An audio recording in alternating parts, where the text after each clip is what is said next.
So I just made the best spinach dip I ever had in my life, and I'm telling you, I mean it when I say it. This was creamy, cheesy, perfectly seasoned, had a nice cheese pull to it, and when I went to take that first bite, man, taste buds was going crazy.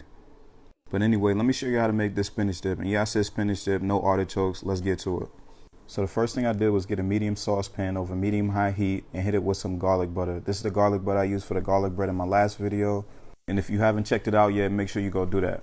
So the next thing I did was add some spinach to it. I added a big old handful of spinach. I like to use whole spinach, and I also chopped up some spinach. That way you have little bits of spinach instead of just big old leaves. But since the spinach welts down so easily once it begins to saute in a pan, I added even more spinach. And when you think you added enough spinach, make sure you go ahead and add some more. And at this point, I think some of that hot butter has splashed my arm and burned me a little bit. So just be careful when you're doing that. But the spinach is going to release a lot of water, so that's why it's going to look watery like this. As you can tell, after the spinach cooked down, it seems like there's barely anything left in the pot.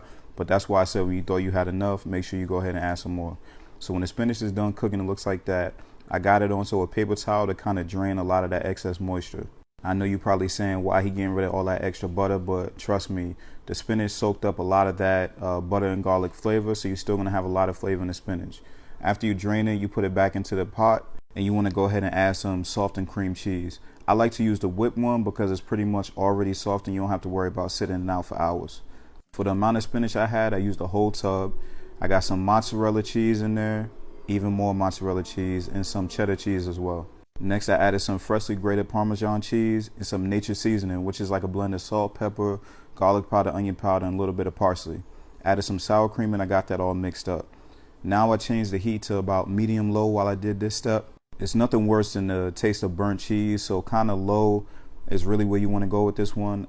After it cooked down for a few minutes, I added some red pepper flakes, and this is consistency you're looking for at about 10 minutes. You could really eat it just like this, but I'm going to keep it going and add another step.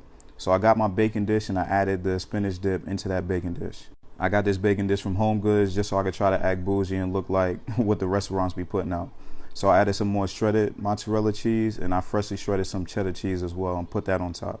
This is just going to give it a nice golden color after you broil it.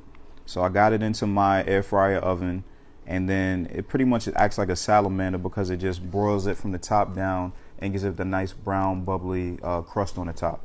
Be careful because this dish is hot. I got it out of my air fryer oven and this is what it came out looking like. Nice, brown, bubbly, beautiful, creamy, cheesy. What more could you ask for in a dip, right? Make sure you get a strong chip so you don't embarrass yourself, and go ahead and dig in. I told y'all this was the best dip I ever had in my life and I was not playing. It's a wrap. Let's go.